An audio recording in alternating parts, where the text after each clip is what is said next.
Class 12 विषय राजनीति विज्ञान के अपन अध्याय 4 भारत के विदेश संबंध पढ़ रहे थे।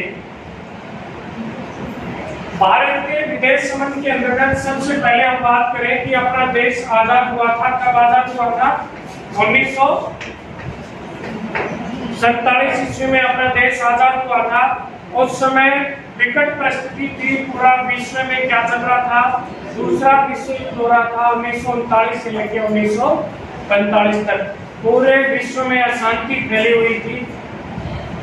अनेक देशों में सैन्य राजनीतिक अनेक तरह के छूट चल रहे थे। भारत के सामने सबसे पहली बात थी कि लोकतंत्र की स्थापना करना, जनता की भलाई करना। और उस समय जब भारत आजाद हुआ था तब गरीबी की समस्या थी सबसे बड़ी, कि गरीबी कैसे हटाई जाए। भारत के पास संसाधन कम थे और एक अंग्रेज जो बंटवारे का जो समस्या देखे गए थे, भारत और पाकिस्तान अलग अलग, वो समस्या थी और अंतर्राष्ट्रीय विवाद सारे चल रहे थे। ये सारे भारत की विदेश नीति को निर्धारित करने में प्रभावित करने वाले बिंदु थे।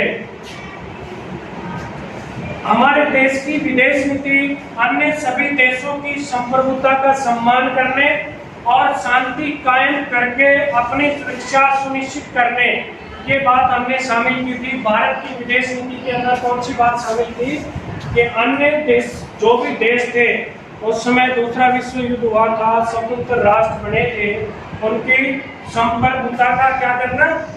सम्मान करना और अपनी खुद की भी सुरक्षा की जिम्मेदारी रखना। ये हम नीति निर्देशक तत्वों में देख सकते हैं। अनुच्छेद 51 में, अनुच्छेद आर्टिकल 51 में कहा गया है कि अंतर्राष्ट्रीय शांति और सुरक्षा को बनाए रखना। उपनिवेशवाद, उस समय पूरे विश्व में उपनिवेशवाद और साम्राज्यवाद के विरुद्ध क्या चल रहा था? संघर्ष चल रहा था। इसी में भारत भी शामिल था। अनेक देश उपनिवेश थे, यानी दूसरे देश के गुलाम थे। इसमें एशिया और अफ्रीका महाद्वीप के ज्यादा देश थे। और उस समय भारत के जो अन्य देशों के ये उपनिवेशवाद और साम्राज्यवाद का आंदोलन था, इसमें हमारे देश के व्यक्ति एक महापुरुष थे, सुभाष चंद्र बोस।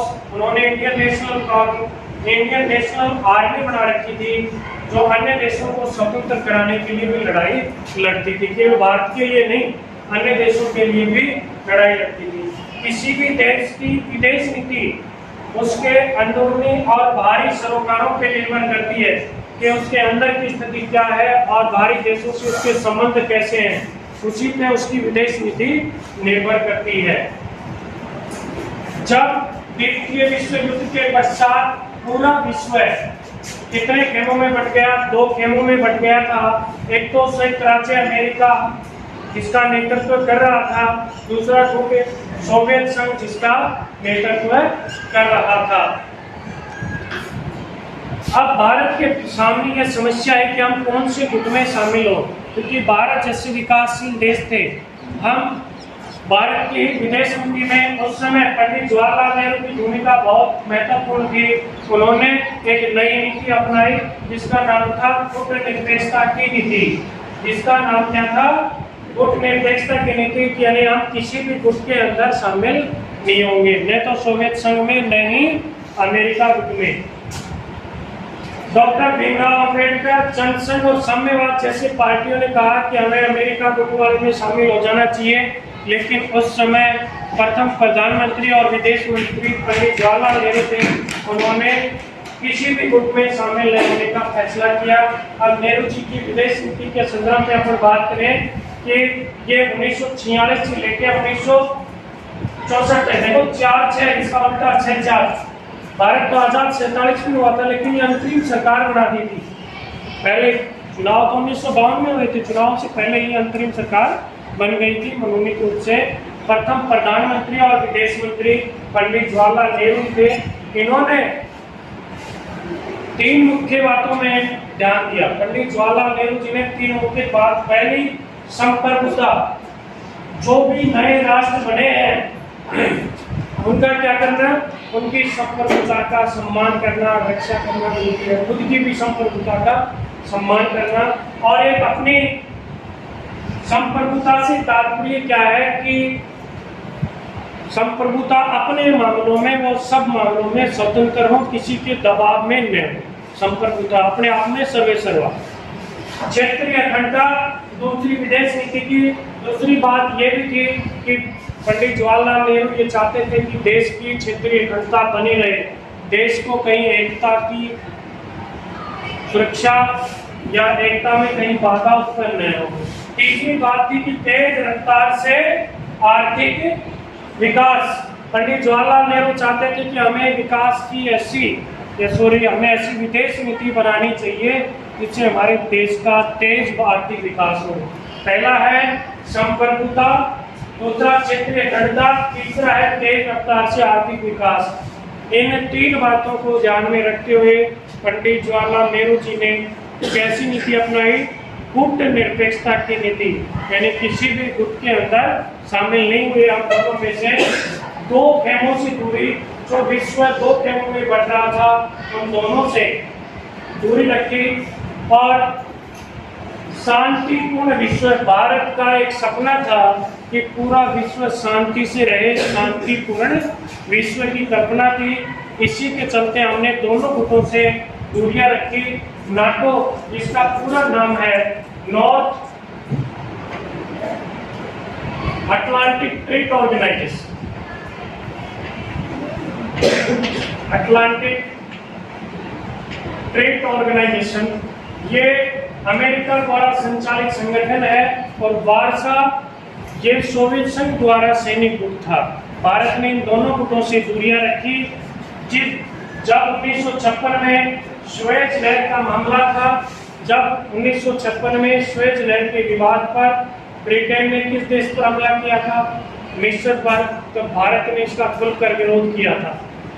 लेकिन जब सोवियत संघ ने उसी समय हंगरी पे आक्रमण किया तो भारत ने तो हाँ बोले और न बोले, क्योंकि भारत हमेशा चाहता था कि मेरा विकास हो, मेरे को जिस गुट से फायदा मिलेगा उसी कर लूंगा, मैं किसी का गुलाम नहीं। अपनी स्वतंत्र नीति अपनाई, बहुत अच्छी विदेश नीति थी। भारत हमेशा आयात कम और निर्यात ज्यादा पर जोर देता था। एफ्रो एशियाई एकता, यानी अफ्रीका महाद्वीप और एशिया महाद्वीप के बीच एकता की बात अपना पढ़ रहे हैं कि जब भारत आजाद हुआ उस समय एशिया अफ्रीका महाद्वीप में बहुत सारे देश उपनिवेश थे, यानी दूसरे देशों के क्या थे? गुलाम थे, जिनमें के एशिया और अफ्रीका के 9 स्वतंत्र देश हुए। इनसे भारत ने संबंध अच्छे बनाने शुरू किया, संपर्क करना शुरू किया और एशियाई संबंध सम्मेलन मार्च 1947 में आजादी से 4 महीने पहले ही, 4-5 माह पहले ही भारत ने कर लिया था। नेहरू जी इसका नेतृत्व कर रहे थे। यानी एशियाई संबंध सम्मेलन कब हुआ? मार्च 1947 में। भारत आजाद होने से पहले ये प्रक्रिया चालू कर दी थी और भारत ने इंडोनेशिया की आजादी दिलाने के लिए अंतर्राष्ट्रीय सम्मेलन कराया। कब कराया? 1949। इंडोनेशिया के लोग किसके गुलाम थे? वो डचों से। तो इसके लिए एक अंतर्राष्ट्रीय सम्मेलन बनाया। भारत ने नस्लवाद और रंग भेद की नीति का विरोध किया। ये रंग भेद की नीति कहाँ थी? दक्षिणी अफ्रीका में। कहाँ थी? दक्षिणी अफ्रीका में। भारत ने एक प्रो एशियाई सम्मेलन बुलाया जिसको बांडुंग सम्मेलन के नाम से जाना जाता है। इस सम्मेलन के नाम से बांडुंग इंडोनेशिया की राजधानी है। ये सम्मेलन कब बुलाया? 1955 ईस्वी में बुलाया और इसी सम्मेलन में गुटनिरपेक्ष आंदोलन की नींव पड़ी। इस सम्मेलन में, बांडुंग सम्मेलन में। और गुटनिरपेक्ष आंदोलन का पहला सम्मेलन कब हुआ? बेलग्रेड में 1961। गुटनिरपेक्ष आंदोलन का पहला सम्मेलन कहाँ हुआ? बेलग्रेड में 1961 में। अब हमारा पड़ोसी देश जो ड्रैगन के नाम से जानते हैं, किस नाम से? ड्रैगन। ड्रैगन का नाम है चीन। चीन के साथ हमारा पड़ोसी देश है, इसके साथ शांति और संघर्ष के जो युद्ध हुआ उसके बारे में सामान्य। चीन के अंदर एक क्रांति हुई 1949 में, 1949 में चीन में अंतर्गत क्या हुई, एक क्रांति हुई। चीन के अंदर कम्युनिस्ट पार्टी की सरकार बनी। किसकी सरकार बनी? कम्युनिस्ट पार्टी की सरकार बनी। और इस कम्युनिस्ट पार्टी की सरकार को सबसे पहले मान्यता देने वाला भारत देश बना और इसकी विश्व मंच पर भी इसका समर्थन किया। उस समय जवाहरलाल नेहरू ने पंचशील के सिद्धांत भी दिए। 29 अप्रैल 1954 में नेहरू जी और चावल लाई के मध्य हुए। पंचशील के सिद्धांत 5 सिद्धांत थे: शांतिपूर्ण सहअस्तित्व, एक दूसरे की संप्रभुता, एक दूसरे पर अनाक्रमण, आंतरिक मामलों में हस्तक्षेप नहीं करेंगे। ऐसे 5 बिंदुओं पे सहमति हुई थी। लेकिन उस समय एक बहुत महत्वपूर्ण महापुरुष सरदार वल्लभ भाई पटेल को आशंका थी कि ये चीन भारत पर हमला करने वाला है, चीन भारत पर हमला करने वाला है। पटेल ने चेताया नेहरू जी को, लेकिन पंडित जवाहरलाल नेहरू जी अरे नहीं, ऐसा नहीं हो सकता, चीन भारत पे हमला नहीं कर सकता, ये तो हमारा हितैषी, हम तो दोस्त हैं। लेकिन उस चीन ने नालायक ने आक्रमण कर दिया 1962 में। ड्रैगन ने अपना खतरनाक रूप दिखाया, क्योंकि कहते हैं ना सांप को कितना ही दूध पिला लो जहर तो उसमें रहता ही। ठीक उसी तरह से चीन की भी यही नीति है, चाहे आप कितनी दोस्ती रख लो, लेकिन उसका जो रवैया है वो रहेगा। उसने 1962 पर हमला कर दिया। हमें ज्यादा दिन नहीं हुए थे आजादी, दोस्ती खटास आई। उसके 2 कारण थे। पहला कारण, चीन ने 1950 में तिब्बत पर कब्जा कर लिया, हमला करना नहीं, कब्जा ही कर लिया, और वहां के तिब्बती संस्कृति को भी नष्ट करना चाहा। वहां के धार्मिक गुरु थे दलाई लामा, उन्होंने भारत से शरण मांगी कि कब्जा कर लिया। जब तक तो बात बोला नहीं, कुछ भी नहीं बोला। पहले भारत और चीन के बीच तिब्बत पड़ता है, तिब्बत पे चीन ने कब्जा कर लिया तो सीधा भारत से टक्कर हो गई। फिर भी बात नहीं बोला। लेकिन जब तिब्बती संस्कृति को नष्ट किया जाने लगा, तब तिब्बत का जो धार्मिक गुरु था ये दलाई लामा, आज भी भारत में शरण ले रखी, अपने देश में रहता है। इसने कहा कि आप मुझे शरण दो, तो भारत ने 1964 में शरण दे दी। शरण देते ही चीन बौखला उठा कि बाब आप हमारे आंतरिक मामलों में हस्तक्षेप कर रहे हो, ठीक नहीं है, हम देख लेंगे। साथ ही दूसरी बात, एक सीमा विवाद भी हुआ। एक भारत और चीन के बीच सीमा रेखा का निर्धारण मैकमोहन रेखा अंग्रेजों ने आजादी से पहले निर्धारण कर दिया था। यहाँ तक चीन है और यहाँ से भारत है, लेकिन चीन उस बात को स्वीकार नहीं कर रहे, क्योंकि हम तो कुल मान हमारी मर्जी का चलते। जो एक्साई क्षेत्र है, एक्साई क्षेत्र भारत का क्षेत्र है जो लद्दाख में पड़ता है, इस पर चीन अपना दावा जताकर 1962 में अक्साई क्षेत्र पर कब्जा कर लिया। आज तक उस चीन ने हमारे क्षेत्र को छोड़ा नहीं। और अरुणाचल प्रदेश को अधिकांश हिस्सा वो बताता है कि तो चीन का ही है, और उसने भी कब्जा कर रखा है। शायद आप लोगों में कभी जोश बाढ़ आ जाए, ऐसा परिवर्तन आ जाए देश में जो हमारा ये कब्जा किया हुआ भाग चुका है। ऐसे 2 कारण थे, एक तो सीमा विवाद है, ये तिब्बत वाला विवाद। इनकी वजह से विवाद दोस्ती में खटास आ गई और 1962 में चीन ने भारत पर आक्रमण कर दिया और उसने 3 चरणों में किया और हम तो हार गए। उन्होंने खुद ही युद्ध विराम की घोषणा की, कब्जे जो जगह ले ली वो ले ली, आज तक मैं छोड़ रहा हूँ। शायद भारत कभी सक्षम होगा तो उसको छुड़ाएगा, हम कोशिश करेंगे। लेकिन इस युद्ध से नेहरू जी को अंतर्राष्ट्रीय स्तर पर देश में हर जगह कमजोरी हासिल हुई। पहली बार लोकसभा में अविश्वास प्रस्ताव आया, इनको हटाओ, क्या कर दिया ये? पटेल जी कह रहे हैं मैं तो पहले कह रहे थे ना, मना चढ़ाओ, सीट पर बैठाओ, मना नरसिंगा खड़ा है क्या, तो वाही कर दी।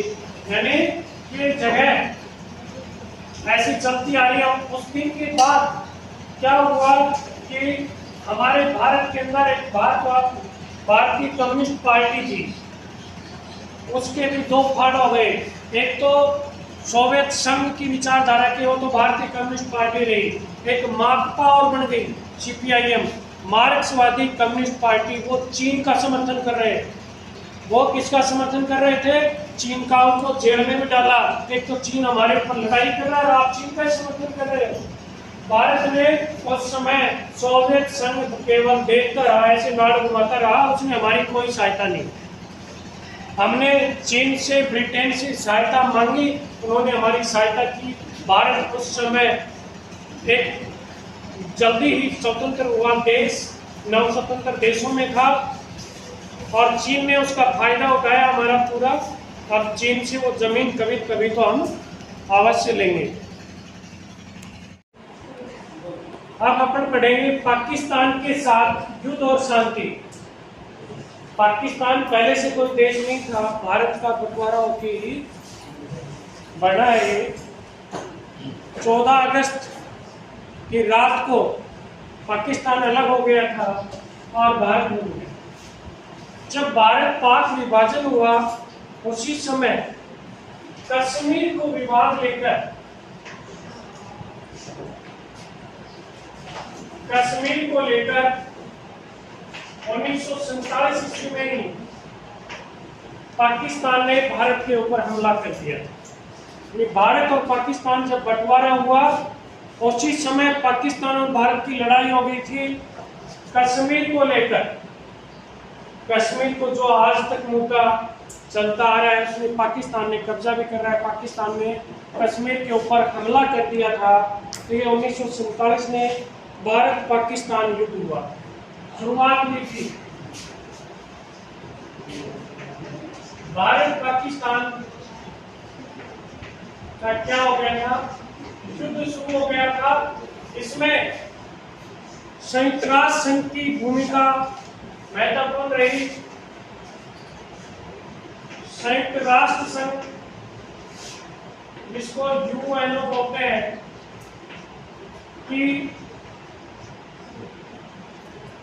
के हस्तक्षेप से ये समाप्त हुआ।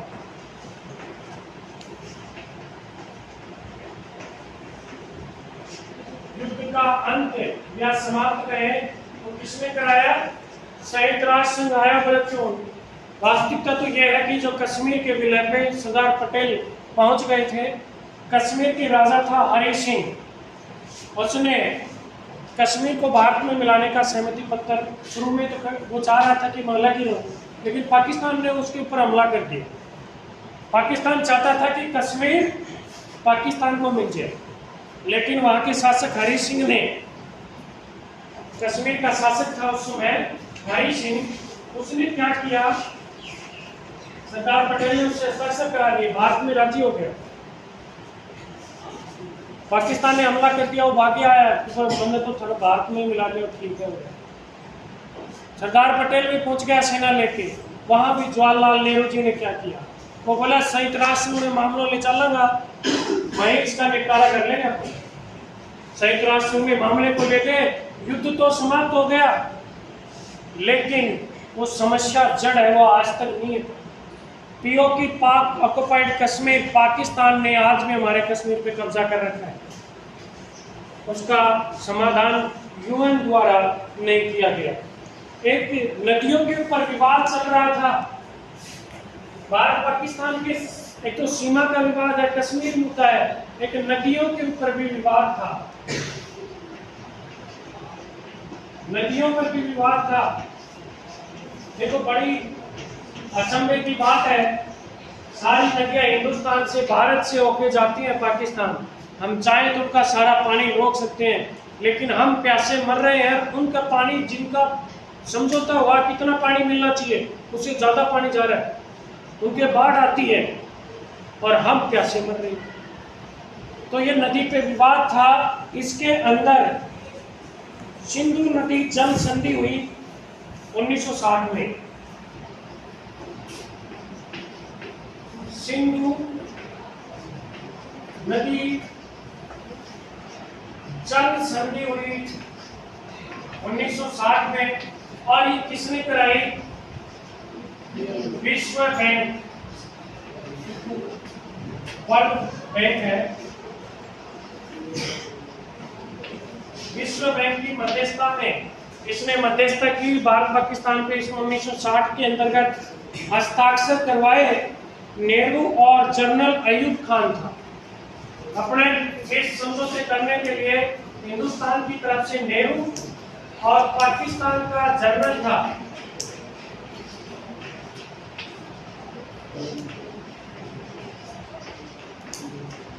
उस जनरल का नाम था अयूब खान।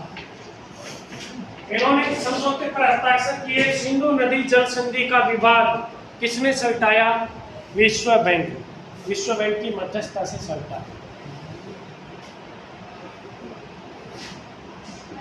उसके बाद 1965 का युद्ध पाकिस्तान और हमारे सैनिक भाइयों को ऐसे कत्लेआम करता है। हम शुरुआत नहीं करते लेकिन बाद में तो हमने खूब मुकाबला किया। 1965 में भी युद्ध हुआ। भारत और पाकिस्तान, उस समय प्रधानमंत्री थे लाल बहादुर शास्त्री। लाल बहादुर शास्त्री जी तत्कालीन प्रधानमंत्री। तत्कालीन का शब्द होता है, एक शब्द लिखा जाता है तत्कालीन। तत्कालीन प्रधानमंत्री, तत्कालीन प्रधानमंत्री से तात्पर्य है उस समय का प्रधानमंत्री था वो। जब 1965 का युद्ध हुआ, पाकिस्तान ने गुजरात के कच्छ इलाके के रूप में हमला कर दिया।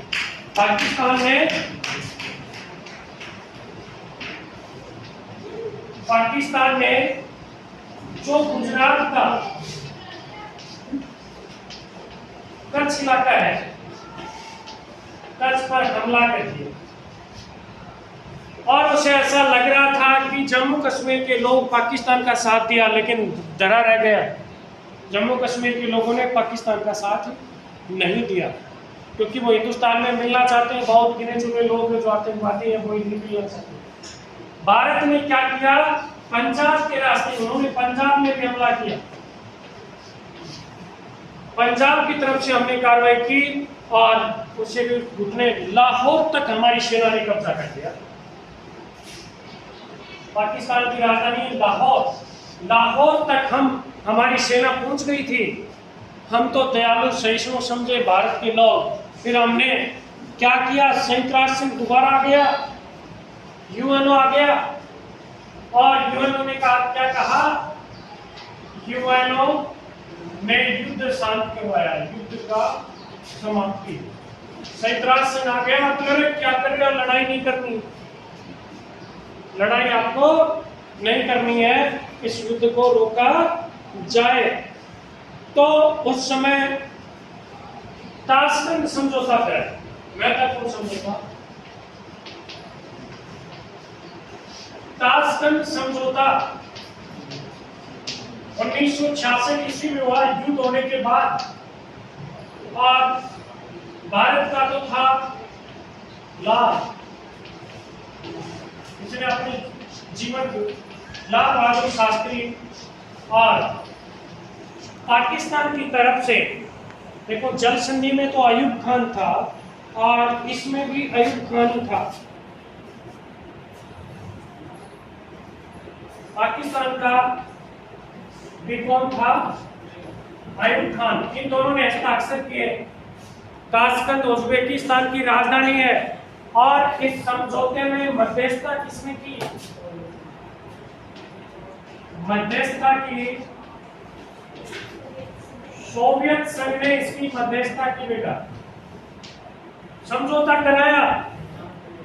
जो सैनिक महिलाएं एक दूसरे देश जैसे पाकिस्तान में हमने कब्जा ली थी, वहां की हमने सुरक्षा सहित उनको वापस छोड़ा। जितनी भी जगह हमने कवर की थी वो ईमानदारी दिखाते हुए, दया रखता, दृष्टि रखता उन्हें छोड़ दिया और वापस हम अपनी जगह आ गए। नहीं तो कश्मीर लेना चाहिए था, या जो जगह थी वो कब्जा करनी चाहिए थी। लेकिन उस समय सोवियत संघ ने कहा, और लाल बहादुर शास्त्री जी मान गए, हस्ताक्षर कर दिया। और बड़े दुख के साथ बात यह है कि उसी दिन हस्ताक्षर करते ही वहां लाल बहादुर शास्त्री का स्वर्गवास हो। जो ताशकंद का समझौता हुआ वहीं पे उनकी मौत हो गई। किस कारण से हुई वो तो बता नहीं सकते। अब बांग्लादेश का युद्ध 1965 के बाद एक युद्ध हुआ। मैं इधर लिखा हूं 1971 का बांग्लादेश का युद्ध।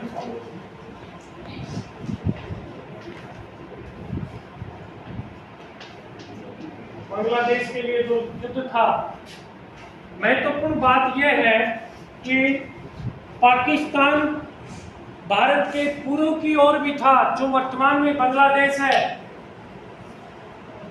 और पश्चिम की ओर भी था, जो वर्तमान पाकिस्तान, पूरा और पश्चिम में। क्योंकि जब बंटवारा हुआ तो निश्चित किया गया था कि मुस्लिम आबादी जहाँ ज़्यादा है वह पाकिस्तान, तो भारत के पूर्व की तरफ भी थी, पश्चिम की तरफ, क्योंकि भारत के बीचों बीच रास्ता भी दिया था, पंजाब से होता हुआ जाता था। हुआ क्या कि 1970 के चुनाव हुए वहां पे पाकिस्तान में। 1970 में क्या हुए चुनाव? पश्चिमी पाकिस्तान में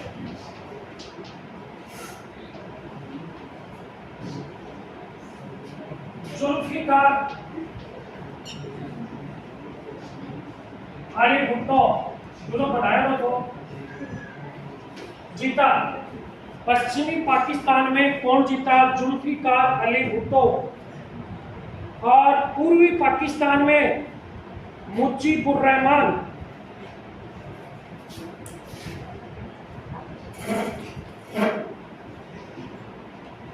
पूर्वी पाकिस्तान में मुजीबुर रहमान ये विजयी हुआ। एक तरफ ये पाकिस्तान था पश्चिमी, इसमें ये और इसमें ये, लेकिन सीटें इसकी ज्यादा थी। इसमें कहा कि हम परिसंघ बनाएंगे, सरकार हमारी बननी चाहिए। मुजीबुर रहमान ने कहा कि पूर्वी पाकिस्तान और पश्चिमी पाकिस्तान को मिलाकर हमारा बहुमत ज्यादा है, इसलिए हम सरकार बनाएंगे।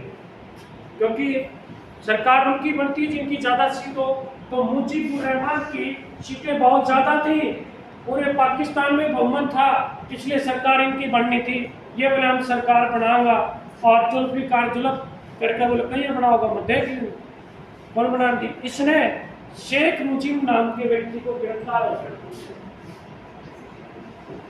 शेख मुजीब को क्या कर दिया? अब ये पूर्वी पाकिस्तान वाले लोग इसको मुजीबुर रहमान को इतनी ज्यादा सीटें क्यों मिली? क्योंकि वो इनकी संस्कृति बंगाली थी और वो अपनी संस्कृति को अपना चाहते थे, मुस्लिम संस्कृति थी वो, इसलिए इन्होंने विरोध में वोट डाला था। शेख मुजीब को गिरफ्तार कर लिया तो वहां मुक्ति संघर्ष छिड़ गया। क्या छिड़ गया? मुक्ति संघर्ष, यानी पूर्वी पाकिस्तान के लोगों ने मुक्ति संघर्ष छेड़ दिया कि हम तो आपसे अलग होना चाहते हैं, हम आपके साथ नहीं रहेंगे। 80 लाख शरणार्थी भारत में आ गए। भारत जब तक देख रहा था क्या हो रहा है, लेकिन 80 लाख लोग यहाँ आके हिंदुस्तान में सीमा पार करके, क्योंकि वहां सुरक्षा महसूस कर रहे थे। तब हिंदुस्तान ने इस मुक्ति संघर्ष का क्या कर दिया? समर्थन। भारत ने कह दिया बेचारे परेशान हो रहे हैं, हम कहाँ से खाने को देंगे। और आज भी भारत के अंदर घुसे हुए हो सकते हैं उस टाइम के आए हुए 80 लाख संख्या कम नहीं है। भारत ने नैतिक समर्थन और भौतिक समर्थन दोनों तरह का समर्थन दिया। नैतिक और भौतिक, वैसे विपक्षी या भौतिक संसाधन जिन्हें भी चाहे हमने वहां सेना में भेजी, बाद में किया, लेकिन नैतिक समर्थन और भौतिक समर्थन। उस समय हुआ क्या? पाकिस्तान की मदद किसने की? अमेरिका और चीन ब्रिटेन, इन्होंने पाकिस्तान की मदद की। अमेरिका और चीन विशेषकर पाकिस्तान की मदद में था। पाकिस्तान की मदद किसने की?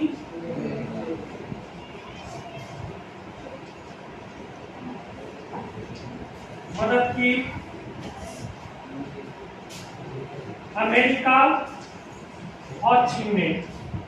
अब सोवियत संघ बैठा देख रहा था, वो हमेशा ये विचार कर रहा था कि अब तो अमेरिका चीन हो गया, पाकिस्तान मिल गया, अमेरिका का दुश्मन कौन? उस समय रूस, आज भी रूस है, और चीन रूस की भी बिगड़ गई थी। तो इसलिए सोवियत संघ भारत की तरफ आया और उसने एक 20 साल की संधि पर हस्ताक्षर किए, 20 वर्षीय संधि पर। भारत की किसने मदद की? सोवियत संघ ने उस समय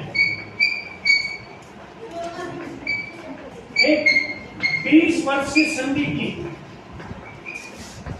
20 वर्षीय संधि पर हस्ताक्षर किए और ये कहा कि यदि भारत पर हमला होता है तो वो रूस उसकी पूर्णतः मदद करेगा। ऐसा नहीं कि रूस यदि उस उधर अमेरिका के आ गए थे, चीन के जहाज आ गए थे, जहाजी बेड़े आ गए थे, लेकिन रूस ने कह दिया मैं भेज दूंगा, भेज भी दिया था उसने। तभी अमेरिका के वहां क्या वाले वापस चले गए। 90,000 सैनिक, नोट कर रहे हो क्या साथ साथ?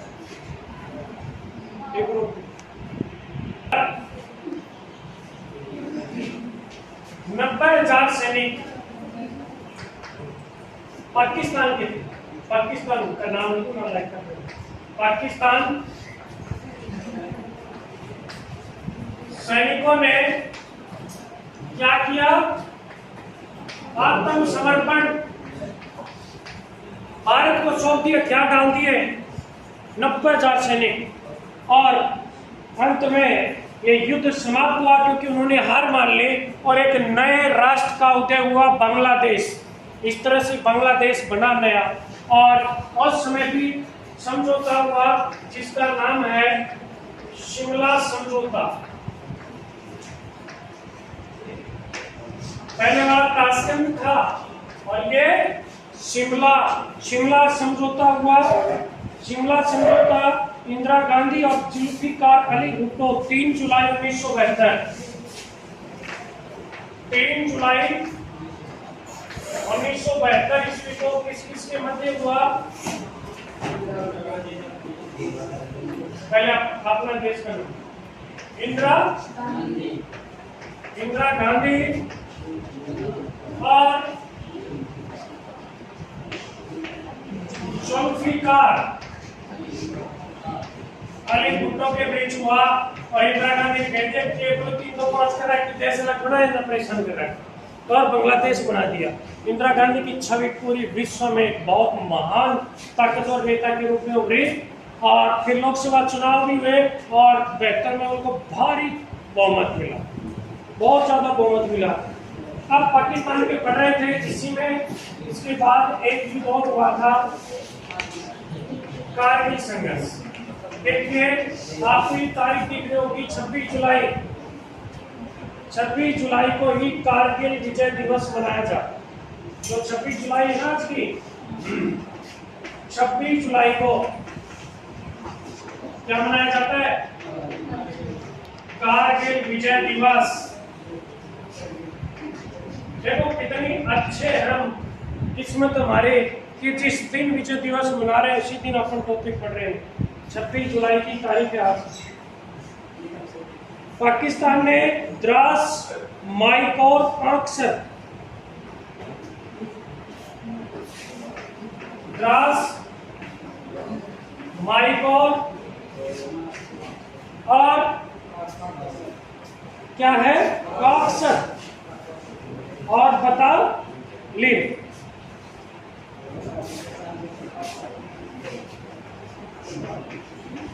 इन क्षेत्रों के ऊपर हमला कर दिया, कब्जा कर लिए थे। ये बहुत ऊंचाई पे थे। हमारे सैनिकों ने बहुत कठिनाई से ऊंचाई पे पहुंच के और 26 जुलाई को पूर्णतः कब्जे में ले लिया और इस 26 जुलाई को कारगिल विजय दिवस के रूप में जाना जाता है। ये हमारी पाकिस्तान के साथ विदेश नीति थी। अब है भारत की परमाणु नीति।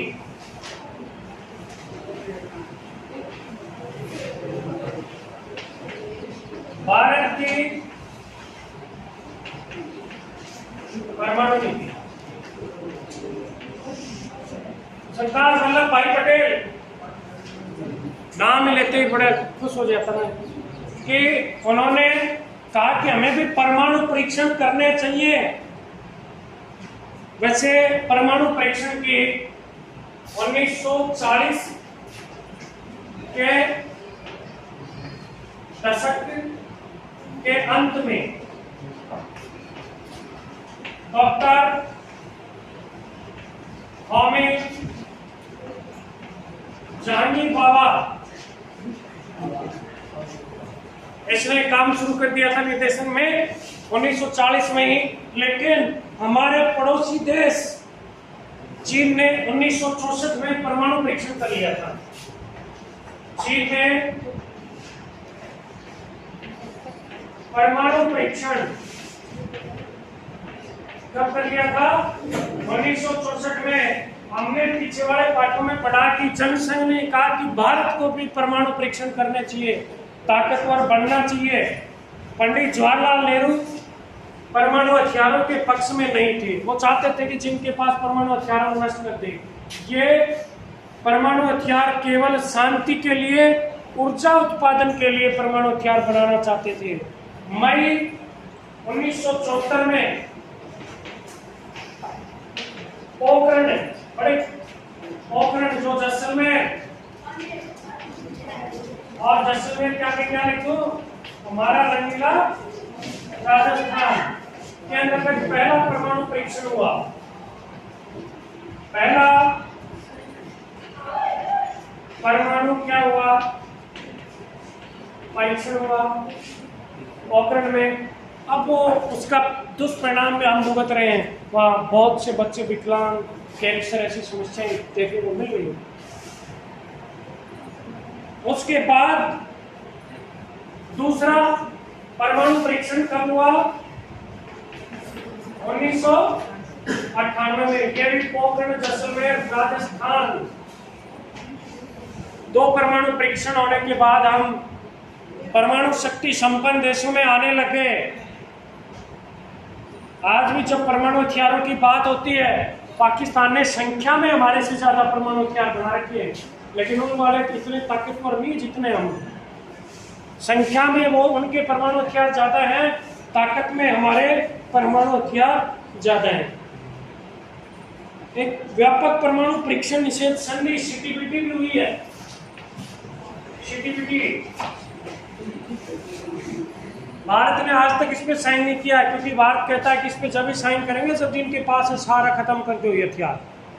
ये जो स्थायी सदस्य देश है 5, फ्रांस, रूस, अमेरिका, चीन और ब्रिटेन, या जिनके पास भी परमाणु शक्ति संपन्न, वो कह रहे हैं परमाणु हथियार कोई ना बनाओ। लेकिन भारत ये कहता है हम नहीं बनाएंगे, लेकिन आपके पास नष्ट कर दो फिर नहीं बनाएंगे। इस शर्त के लिए हमने इसके आज तक साइन नहीं किए। इस पे हमारे ऊपर प्रतिबंध भी लगाए थे कई देशों ने। अब विश्व राजनीति के बदलते समीकरण,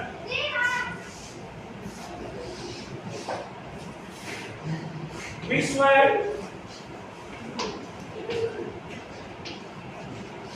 राजनीति के बदलते समीकरण। वर्तमान में विश्व राजनीति के समीकरण अलग बन रहे हैं। भारत में भी 1977 में सरकार बदल गई। अपने यहाँ किसकी सरकार बन गई? जनता पार्टी की थी 1977 में, बदल गई। अब वर्तमान 2014 में, 19 में, दोनों में एनडीए की सरकार चल रही है। फिर अमेरिका से भी दोस्ती कर रही है। जनता पार्टी का ये मोटिव था कि अमेरिका से दोस्ती की जाए। तो हम उस समय की बात कर रहे हैं 1977 की, कि विश्व में राजनीति के बदल गए। हमने अमेरिका से दुश्मनी, क्योंकि उस समय 1971 में उसने पाकिस्तान का साथ खुलेआम दिया था, लेकिन अब वो शायद खुलेआम उसका साथ नहीं देगा, क्योंकि उसको भी लगता है कि भारत एक छोटी चीज़ नहीं है, बहुत महान चीज़ है। ऐसे करके 1999 में भी जब पाकिस्तान के कारगिल का युद्ध हुआ, भारत और पाकिस्तान का, तो अमेरिका ने कोई देश नहीं बोला, किसी ने भी कोई चर्चा नहीं की।